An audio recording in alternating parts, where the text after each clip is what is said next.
दोस्तों, इस वीडियो में मैं आपको बताऊंगा रोबोट क्या है, रोबोट के मुख्य पार्ट्स कौन से होते हैं, रोबोट काम कैसे करता है, रोबोट के क्या लाभ होते हैं, रोबोट के नियम, रोबोट कितने प्रकार के होते हैं। चलिए शुरू करते हैं। आज हम टेक्नोलॉजी के बारे में बात करने वाले हैं। इस तरह के सवाल अक्सर लोग किया करते हैं। कुछ तो ये भी जानना चाहते हैं कि क्या ये सचमुच इंसान की तरह काम कर सकते हैं। फिल्मों में तो रोबोट को बहुत एडवांस रूप में दिखाया जा चुका है, तो क्या अभी उस तरह के रोबोट वैज्ञानिकों ने बना लिए हैं? शायद ऐसा कोई होगा जो कि रोबोट के बारे में नहीं जानता होगा। लगभग हर व्यक्ति इसके बारे में कहीं ना कहीं से सुन चुका है, पर बहुत कम होंगे जो इसके बारे में ज्ञान रखते हैं। आज इस तरह के सारे सवालों का जवाब आपको मिलेगा, तो अब आप जानेंगे रोबोट क्या है।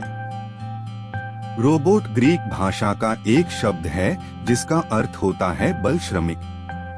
रोबोट एक मशीन है जो इस तरह से निर्मित होता है कि एक से ज्यादा कामों को खुद ही एक गति और शुद्धता के साथ पूरा कर सके। रोबोट मैकेनिकल, सॉफ्टवेयर और इलेक्ट्रॉनिक इंजीनियरिंग के मिश्रण से मिलकर बना हुआ होता है। इसमें सभी का रोल लगभग एक समान ही होता है। रोबोट एक तरह की मशीन है जो खास तौर पर कंप्यूटर के द्वारा डाले गए प्रोग्राम या निर्देशों के आधार पर काम करता है। यह कई मुश्किल भरे कामों को सरलता से अपने आप करने में सक्षम होता है। कुछ रोबोट को नियंत्रित करने के लिए एक्सटर्नल कंट्रोल डिवाइस का प्रयोग किया जाता है और बहुत से रोबोट में नियंत्रण करने के लिए उसके अंदर ही कंट्रोल डिवाइस लगा हुआ रहता है। रोबोट का शेप और साइज से कोई लेना देना नहीं होता है। जो शेप और साइज मनुष्य के जैसा हूबहू दिखता है उसी को रोबोट बोलते हैं। ये बात बिल्कुल गलत है। रोबोट किसी भी रूप का हो सकता है। शेप और साइज उसके काम पर निर्भर करता है। क्योंकि वैज्ञानिक को जैसा काम लेना होता है, रोबोट को उसी शेप और साइज में बनाते हैं।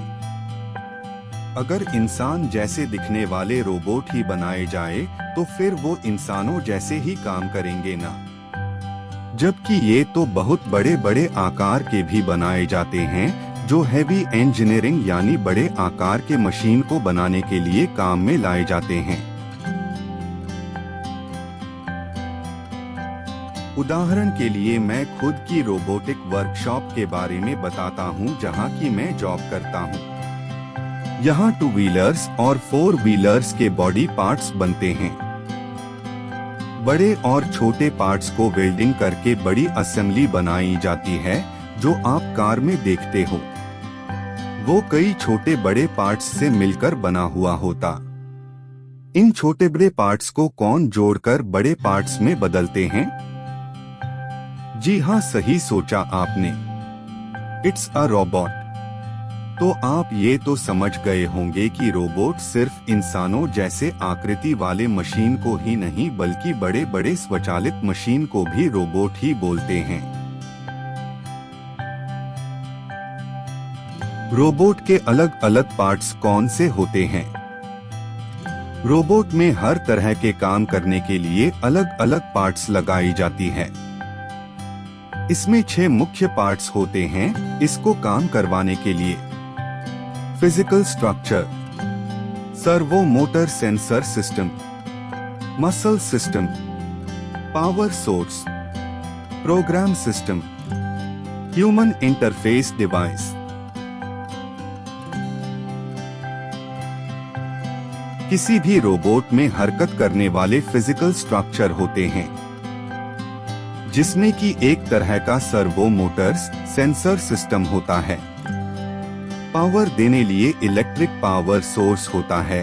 कंप्यूटर प्रोग्राम होता है जो कि पूरे बॉडी को नियंत्रित करता है। रोबोट्स पिस्टन, आर्म्स, रिस्ट का प्रयोग करते हैं, जो कि उन्हें अलग अलग दिशाओं में चलने में मदद करते हैं। इसके सिस्टम में प्रोग्राम बनाकर डाला हुआ होता है। उसी के अनुसार रोबोट बॉडी को संचालित करता है।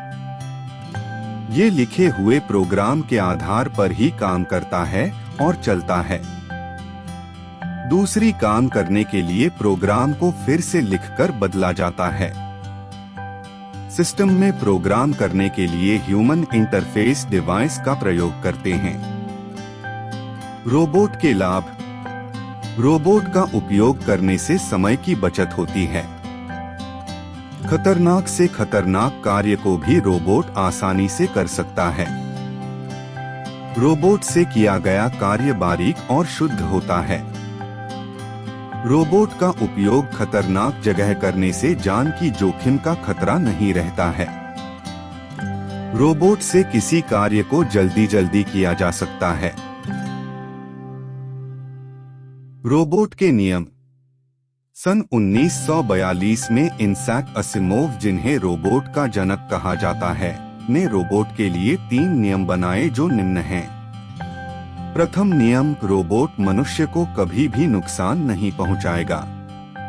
द्वितीय नियम, रोबोट द्वारा मनुष्य के सभी आदेशों का पालन किया जाएगा।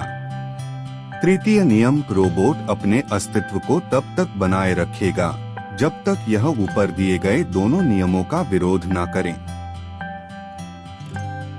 अब जानेंगे कि रोबोट कितने प्रकार के होते हैं। वैसे तो ये बहुत तरह के होते हैं, लेकिन उनको उनके काम के आधार पर और उनकी तकनीक के आधार पर अलग अलग भागों में बांटा जाता है। सबसे पहले मैकेनिज्म यानी यांत्रिकी के आधार पर प्रयोग होने वाले रोबोट के बारे में जानते हैं। स्टेशनरी रोबोट्स, जिसे हिंदी में स्थिर रोबोट कहते हैं। व्हील्ड रोबोट्स, जिसे हिंदी में पहिए वाला रोबोट कहते हैं। लेगेड रोबोट्स, जिसे हिंदी में टांगों वाला रोबोट कहते हैं। डोमेस्टिक रोबोट्स, जिसे हिंदी में घरेलू रोबोट कहते हैं। मेडिकल रोबोट, जिसे हिंदी में चिकित्सा रोबोट कहते हैं। मिलिट्री रोबोट्स, जिसे हिंदी में सैन्य रोबोट कहते हैं। स्पेस रोबोट्स, जिसे हिंदी में अंतरिक्ष रोबोट कहते हैं। इंडस्ट्रियल रोबोट्स, जिसे हिंदी में औद्योगिक रोबोट कहते हैं। स्टेशनरी रोबोट्स या स्थिर रोबोट। इस तरह के रोबोट्स एक ही जगह फिक्स्ड किए हुए होते हैं। ये अपना सारा काम एक ही जगह पर करते हैं।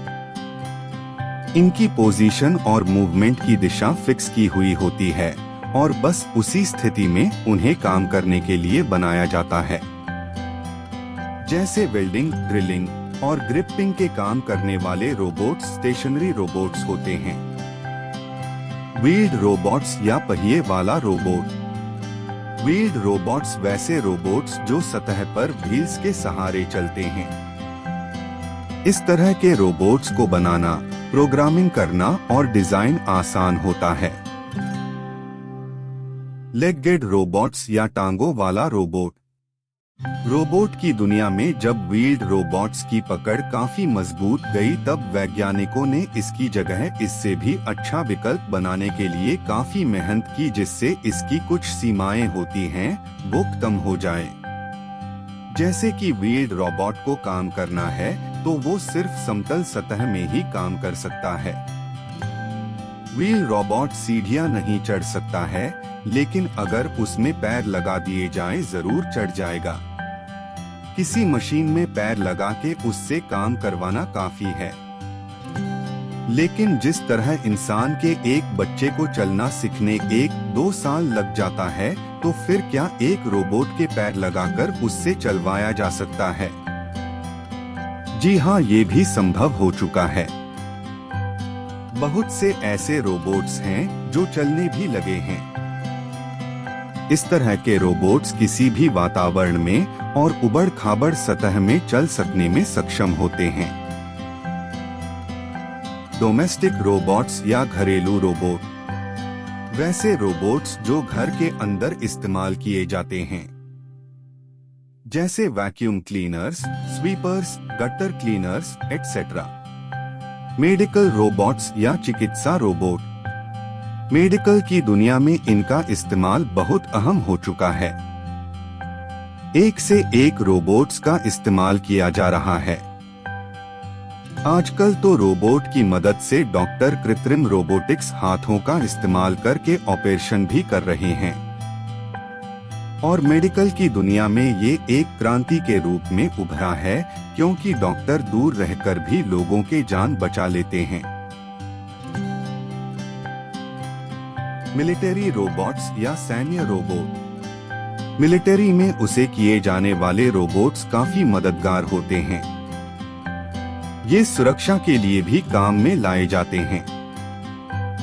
ये ऐसी जगहों में आसानी से जा सकते हैं जहां इंसानों का जाना मुश्किल होता है। ये किसी भी एरिया में जाकर दुश्मनों का ठिकाना ढूंढने में कारगर होते हैं। स्पेस रोबोट्स या अंतरिक्ष रोबोट। इंटरनेशनल स्पेस स्टेशन में बहुत सारे काम रोबोट्स के सहारे ही किया जाता है। मंगल ग्रह में भी रोवर नामक रोबोट को ही भेजा गया है। इंडस्ट्रियल रोबोट्स या औद्योगिक रोबोट। आज दुनिया के हर हिस्से में आम जिंदगी में इंसानों द्वारा जरूरत की इस्तेमाल होने वाली चीजों को बनाया जाता है।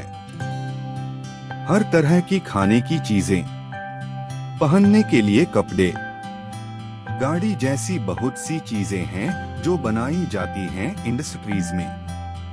और इन इंडस्ट्रीज में भी रोबोट्स का ही प्रयोग किया जाता है।